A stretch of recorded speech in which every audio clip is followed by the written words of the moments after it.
¿cómo están? Bienvenidos. ¿Qué ves, Cañón? Pues es que esto me lo regaló mi entrevistado Pedro Camarena, que es un arquitecto y tiene una propuesta increíble para ahorrar agua aquí en el Distrito Federal. Se puede en el mundo. Es increíble porque, mira, él propone plantas que no necesitan regarse. Absorben el agua de la lluvia.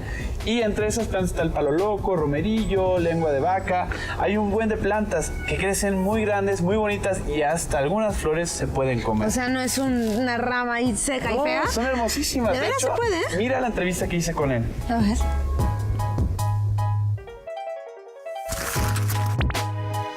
Hola, mi nombre es Pedro Camarena, soy arquitecto de paisaje, egresado de la UNAM y trabajo aquí en la Reserva Ecológica del Pedregal de San Ángel en Ciudad Universitaria.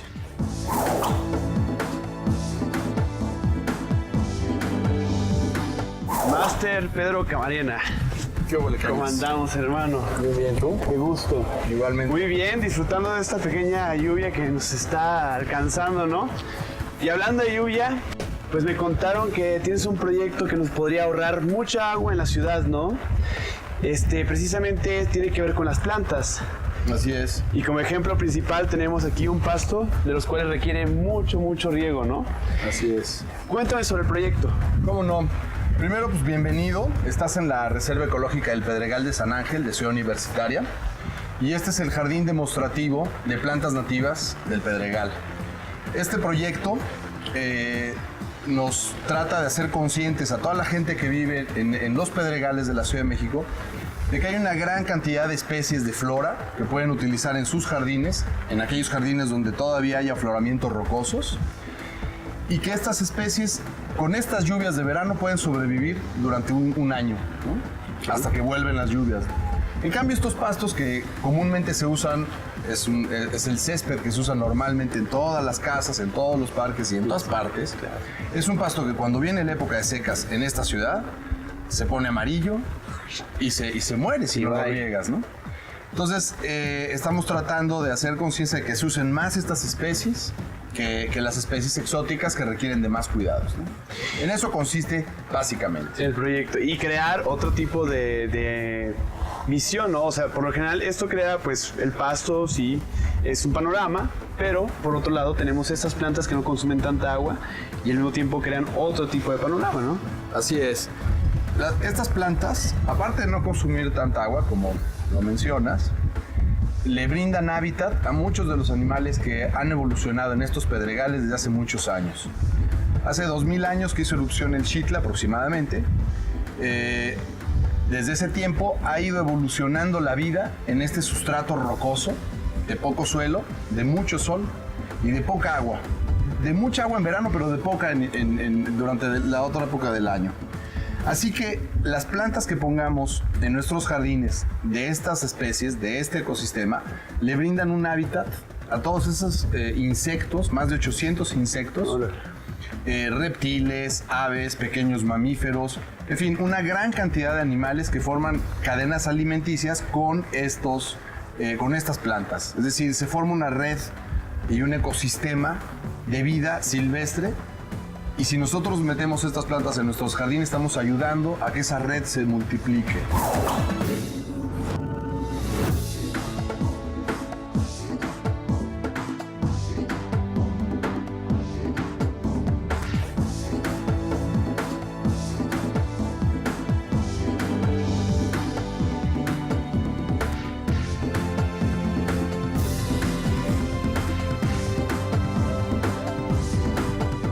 ¿Tiene algún nombre en específico de estas plantas que no requieren tanta agua?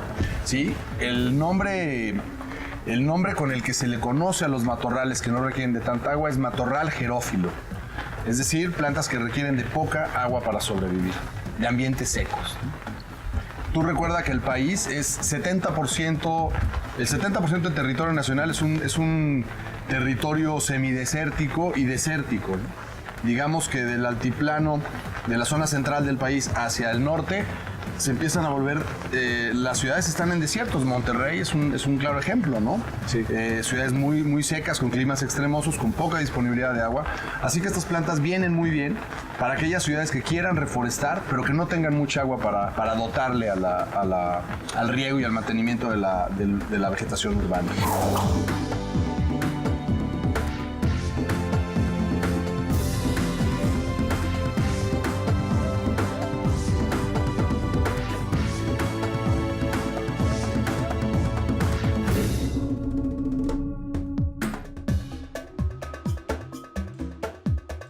¿Son difíciles de plantar? Son muy fáciles de propagar, sobre todo aquellas que son las plantas crasuláceas, estas que mantienen el agua en sus hojas. Estas plantas se propagan de manera muy fácil y algunos arbustos hemos visto que se han ido propagando también de manera muy fácil. Las que son difíciles son las herbáceas, las flores anuales que son muy bellas y que salen después de la época de lluvias. Es así que nos cuesta trabajo propagarlas y ponerlas en los jardines. Ahí sí requiere un poco de más atención y de más cuidados. ¿Qué tanta agua se gasta al día en estos jardines? Mira, por ahí hay una norma, hay un dato internacional que hemos consultado que menciona que un pasto de este tipo gasta alrededor de 5 litros por metro cuadrado diario. 5 litros por cada metro cuadrado que tienes ahí, pues multiplícale y es una cantidad de agua impresionante. Y esto es lo que realmente impacta al país, teniendo tan poca agua. Sobre todo recordando que la Ciudad de México es una ciudad que sufre una paradoja en ese sentido, en el tema del agua. Por un lado, en la época de lluvia se inunda la ciudad y por otro lado, en época de secas, todo el mundo requiere y anda necesitado de agua. No hay agua, hay carestía de agua.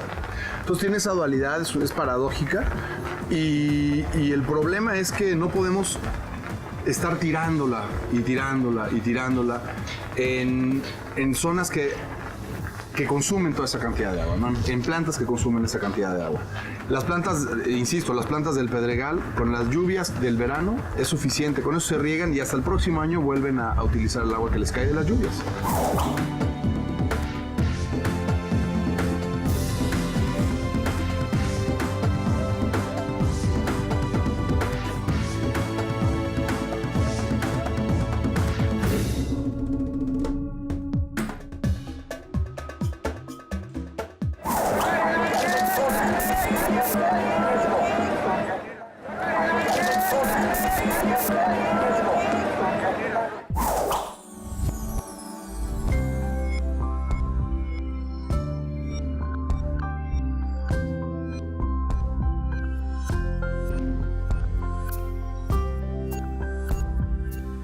¿Qué tan difícil es cuidar estas plantas a comparación de estas otras?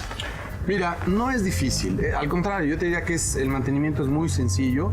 Lo que hay que hacer, a diferencia de esto normalmente lo que hacen, lo riegan, lo podan, lo barren y así están constantemente haciéndole corte, barrido, riego, etc.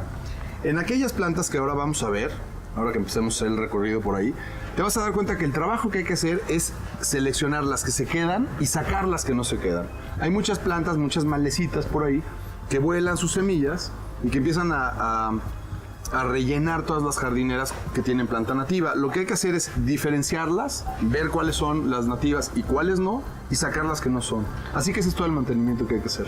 Oye, pues ¿qué te parece si vamos a ver un poquito de esas plantas, no? ¿Cómo no? Claro que sí. Vamos. ¿Y por qué esta piedra volcánica? ¿Ayuda en algo? Mira, las plantas que crecieron sobre los sustratos de roca, en realidad fueron apareciendo unas detrás de otras. Primero aparecieron musgos y líquenes, los líquenes. Después aparecieron musgos, después helechos. Cada vez empezaron a aparecer más plantas. Y estas a su vez a formar un poco más de suelo, ¿no? Cuando se morían las plantas formaban un poco de suelo. Así que la roca empezó a tener en sus cavidades mucho suelo, o algo de suelo, que con la lluvia era un clima era un hábitat perfecto para que germinaran algunas otras plantas. Y ahí empezaron a evolucionar y a sucederse cada vez plantas mayores, hasta llegar a plantas como el palo loco que tenemos aquí. A ver, vamos a ver. Que en realidad son plantas que meten sus raíces entre las rocas y tú las puedes ver. Prácticamente no hay nada de tierra abajo de los troncos de esta planta, del palo loco.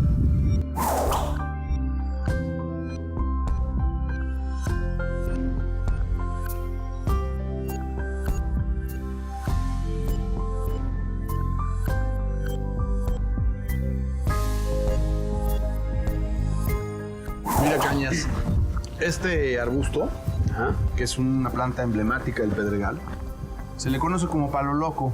¿Por qué? Porque en la época más fría, en la época más seca y más fría, es el invierno cuando tira todas sus hojas y cuando menos agua hay, empieza a florear. Entonces es un tronco que al rato lo ves lleno de flores amarillas, ¿no? Entonces, antiguamente los mexicanos que habitaban por estas zonas decían, mira ese palo loco, ¿no? Está floreando en época de secas. Y también hay una cantidad de plantas que te puedes ver en este librito que preparamos. Wow. Y de muchos colores. De muchos colores, muchas texturas. Todo esto sin necesidad de regar, ¿no? Todas estas plantas han habitado estos pedregales desde hace, como te dije hace rato, desde hace como unos 2000 años. Pero, a ver, sin regar, entonces, ¿cuántos años tienes de no regar estos árboles? Ellos han evolucionado sobre un lugar con poca agua. Entonces no necesitan agua, más que el agua que viene justo en estas épocas. ¿Cuánto tiempo tienen de sembrados? Estos árboles tienen sembrados aquí del año 2007. Y tú no has No le hemos regado absolutamente ni una nada. vez. Lo único que hicimos fue ponerle un poco de agua cuando los pusimos, Claro. nada más para que se establecieran. Y una vez que se establecieron, digamos un riego de 2 meses, no los hemos vuelto a regar nunca más. Wow. Y eran de 50, 60 centímetros de altura. Y ve el tamaño que han desarrollado. ¿Qué tan Porque alto llegan? Más o menos esta es la altura. Ok. Unos 2,5 a 3 metros cuando mucho. Pero, te digo, son árboles muy resistentes o arbustos muy resistentes a las sequías, ¿no?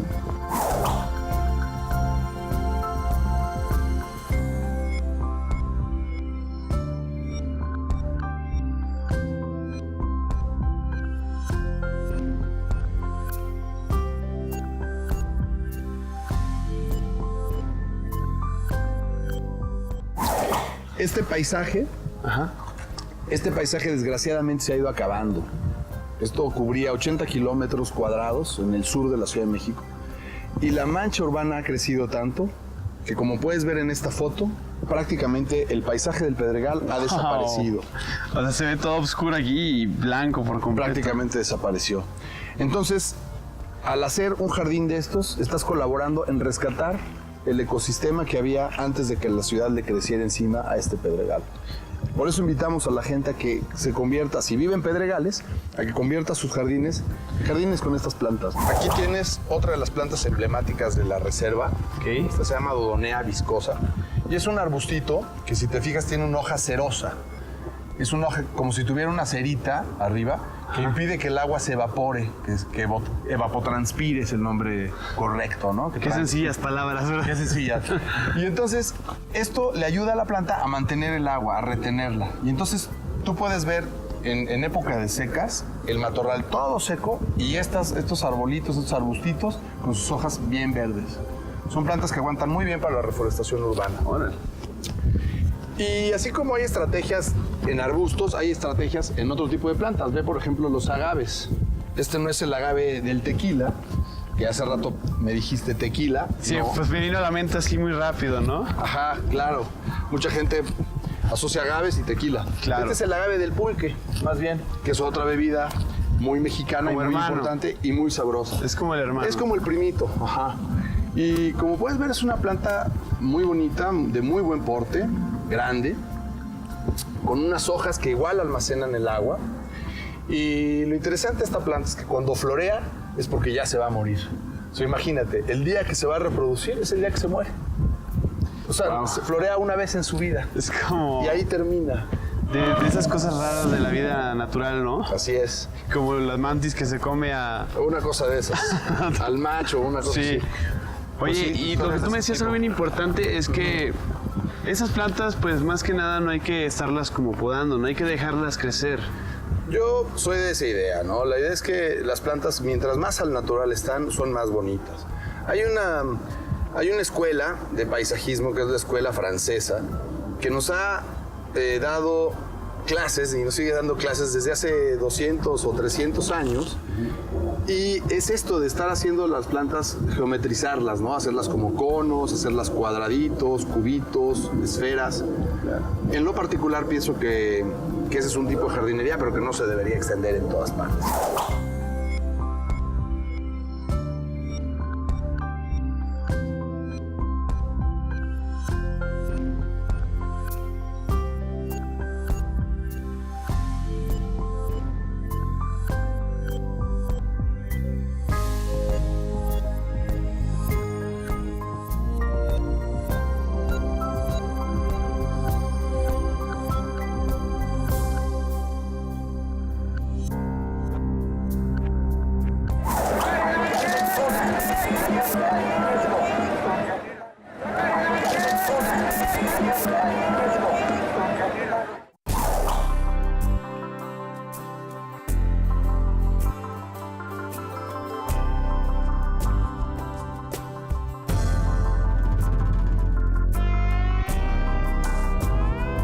¿Por qué las separaciones? Cuéntame sobre el proyecto.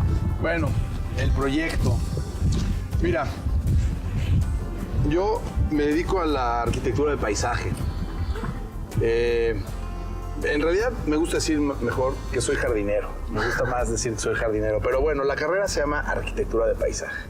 Y la arquitectura de paisaje se trata del diseño de los espacios abiertos. Sí. Los parques, los pequeños jardines, las zonas turísticas, las áreas naturales protegidas. Muchas cosas tienen que ver con el diseño del espacio exterior.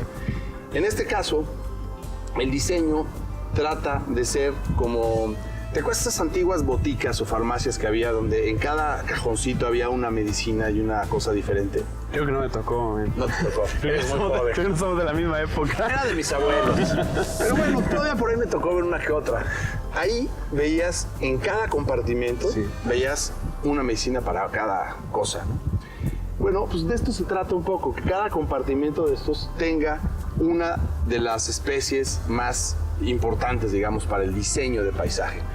Entonces aquí vas a encontrar plantas que tienen floración como esta, la Tigridia pavonia, que es una flor hermosísima, que ahorita vamos a ver allá adentro, seguramente todavía hay flores de estas, que duran un día abiertas, ¿eh?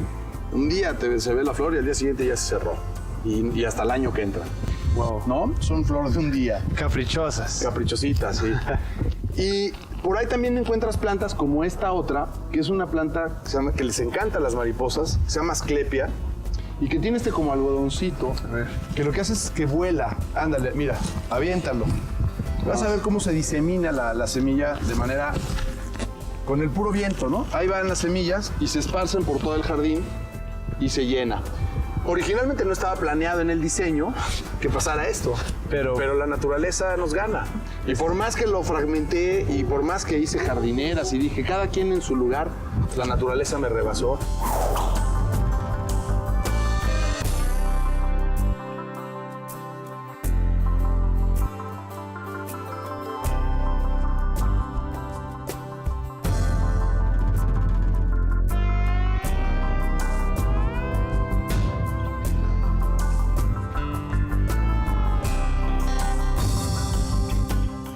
Te voy a enseñar otro árbol emblemático del Pedregal. A ver. Se llama encino. Y este encino se da aquí en los Pedregales, sobre estas piedras. Como ves, prácticamente no necesita suelo. Y ve el tamaño de árbol que es. Son famosos en Monterrey, ¿eh? Sí. En Monterrey hay otras especies de encinos que resisten las condiciones climáticas de Monterrey. Y este es el encino del Pedregal. ¿Qué son los frutos que tiene ahí arriba? No son del árbol. Esta es una planta que se llama pasiflora, que crece, que se va enredando y que llega arriba en búsqueda de la luz del sol, ¿no? Muchas plantas buscan el sol porque es lo que las hace vivir. Y esos frutos que cuelgan son los frutos de esa planta, de la pasiflora. Mira los nopales. Nopales también del Pedregal. Opuntia tomentosa es el nombre científico. Opuntia tomentosa. Siempre son bien fáciles esos nombres de las plantas, ¿verdad? Sí, te encantan, son buenos. Opuntia tomentosa. Ajá. Y por acá, internándonos más en la reserva, vas a encontrar las orejas de burro, que es esa planta crasulácea de la que hablaba hace rato, que resiste las temporadas de secas porque almacena mucha agua. Qué colores, ¿eh? ¿Qué te parece? Qué colores. Una locura. Son unas plantas muy bonitas. muy ¿Cambian de resistentes. color? Cambian de color. Cuando vienen las lluvias se ponen verdes. Y cuando se van las lluvias y se pone el frío y el sol directo, se ponen rojas, impresionantes. Coloradas. Mira cómo contrastan con las otras plantas que hay allá atrás.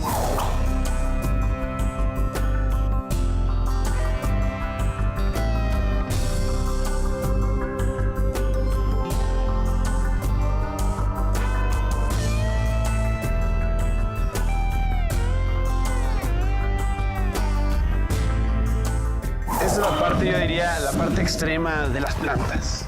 Más o menos extrema. Eso. Te voy a decir que aquí, durante algunas horas del mediodía, ves volar aquí un halcón, por ejemplo. Entonces es muy raro, ¿no? O sea, ya en la ciudad, antes por ahí veías uno que otro, pero ya prácticamente han desaparecido. Y esta reserva sirve de nicho, de hábitat para muchas especies como esas, como los halcones, que ya no pueden vivir en la ciudad, obviamente.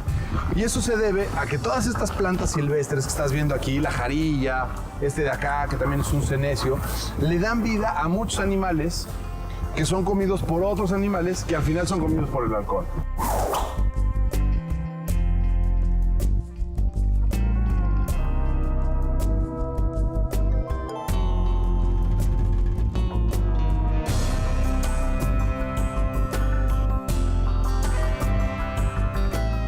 He aprendido bastante el día de hoy de ti. La verdad es que cambiaste mi visión de la jardinería por completo.